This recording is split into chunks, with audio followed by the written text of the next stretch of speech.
Hey, it's Jeremy from OpticHouse.com. Okay, here's what I want you to do. I want you to stop this video. I want you to go pick up whatever creative project you're working on, whatever you're writing, whatever you're drawing. I want you to go work on that for an hour. Go do it.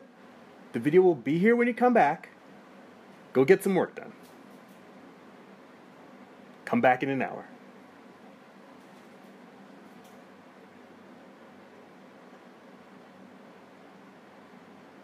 Did you go do it?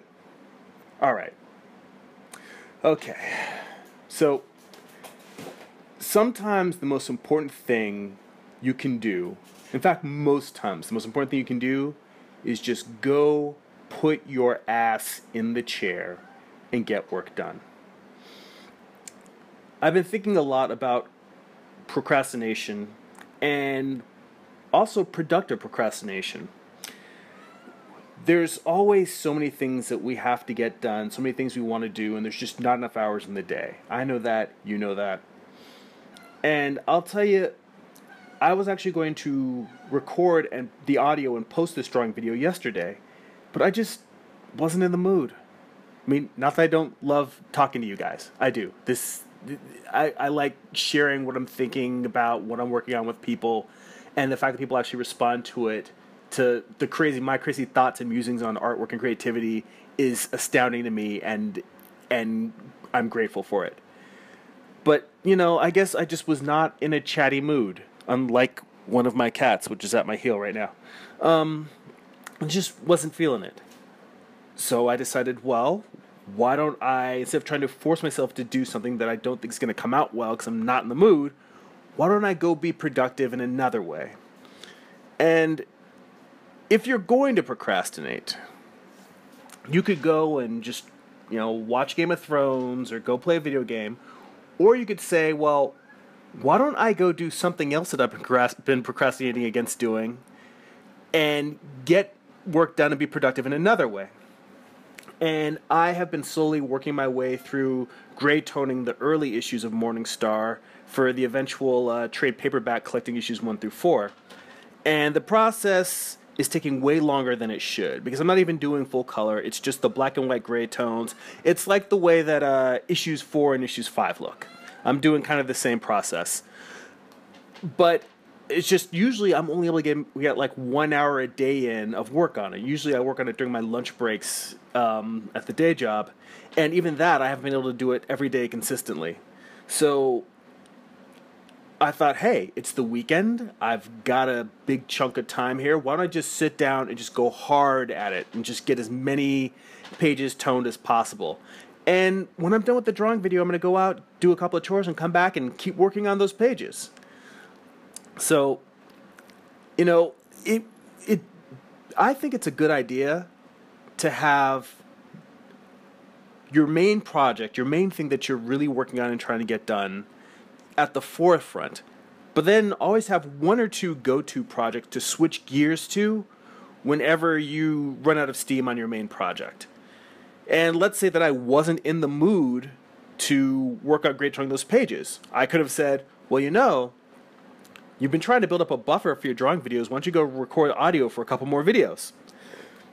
Because the fact of the matter is that you may sit down and look at that other task you have to do and not be in the mood to do that even more and say, maybe I will do those pages. Or if I really didn't feel like gray toning comic pages, I might have said, I think I'm going to sit down and record this audio and post it, a day earlier. It doesn't matter.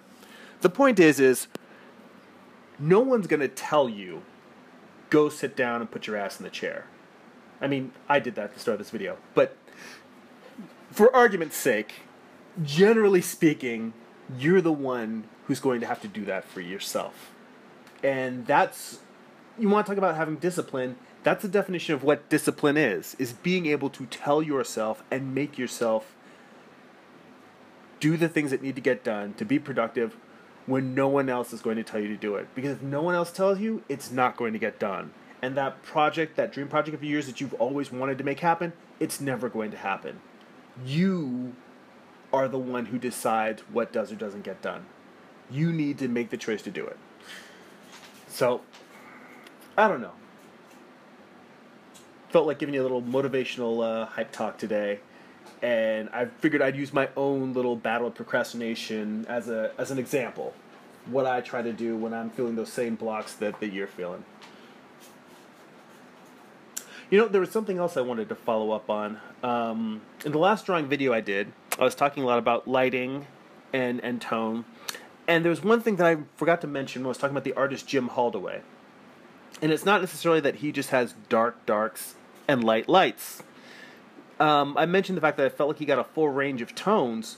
And the way I notice he does that is through texture. Something that he is great at doing. Something that I observe a lot of artists doing, and something that I'm trying to incorporate into my work, is to use texture as halftone. I mean, usually, the surfaces that are facing towards the light or are light colored will tend to be white. The things that are facing away from the light are dark, or things that are in shadow. When you're drawing with pen and ink, halftone is tricky. I mean, the traditional method is to just use cross-hatching or any type of hatching to use lines just to represent forms that are not fully in the dark, not fully in the light, forms that are surfaces that are turning away. It's funny, my cat meowing at the moment she jumps up on the screen there. They love to be part of these drawing videos. But, hatching is the traditional way of using this, but another way to do it is, instead of just making cross-hatching marks, to actually use the texture of whatever you're doing, whatever surface, and you trying to describe that texture just on the planes that are in between light and shadow. It's a way of doing halftone that incorporates more of the material and tries to bring out a sense of texture. Well, I mean, yeah, you're using texture to describe more of the world. It's almost like you're trying to draw something for one of your extra senses. We've got our five senses, and it's like you're trying to draw the sense of touch. Makes the world feel more tactile. So that's something I'm trying to do. Hopefully you might try, and it may work out for you too as well. That's it for now. Check out my website, optichouse.com. If you enjoy these videos, please share them. Also, sign up for my weekly newsletter to get a free digital download and see what else I'm working on. Go be creative.